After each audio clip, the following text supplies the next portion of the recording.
السلام علیکم، میں ہوں اقبال سحر اور آپ دیکھ رہے ہیں ریئل نیوز ورلڈ۔ افغانستان کے حوالے سے ہم آپ کو اہم ترین خبر دے رہے ہیں۔ طالبان نے صوبہ ہلمند کے اہم ترین ضلع مرجہ پر کنٹرول حاصل کر لیا ہے۔ افغانستان میں طالبان کے ترجمان قاری محمد یوسف احمدی کا کہنا ہے کہ طالبان نے گزشتہ رات صوبہ ہلمند کے اہم ضلع مرجہ کے مرکز، پولیس ہیڈ کوارٹر، PRT اور آس پاس کے تمام علاقوں پر مکمل کنٹرول حاصل کر لیا ہے۔ ترجمان کے مطابق ان تمام علاقوں سے دشمن کے فرار ہونے کے بعد یہ ضلع مجاہدین کے قبضے میں آ گیا۔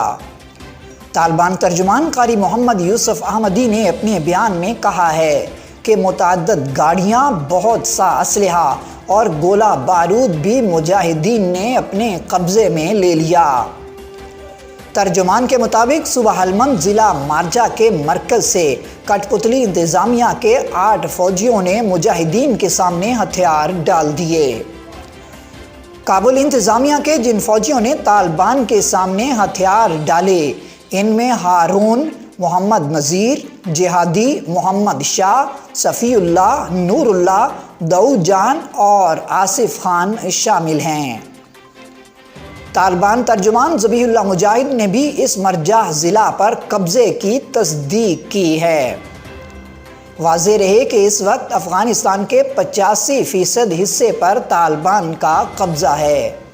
اس کے علاوہ کئی سرحدی گزرگاہوں پر بھی طالبان کا کنٹرول ہے۔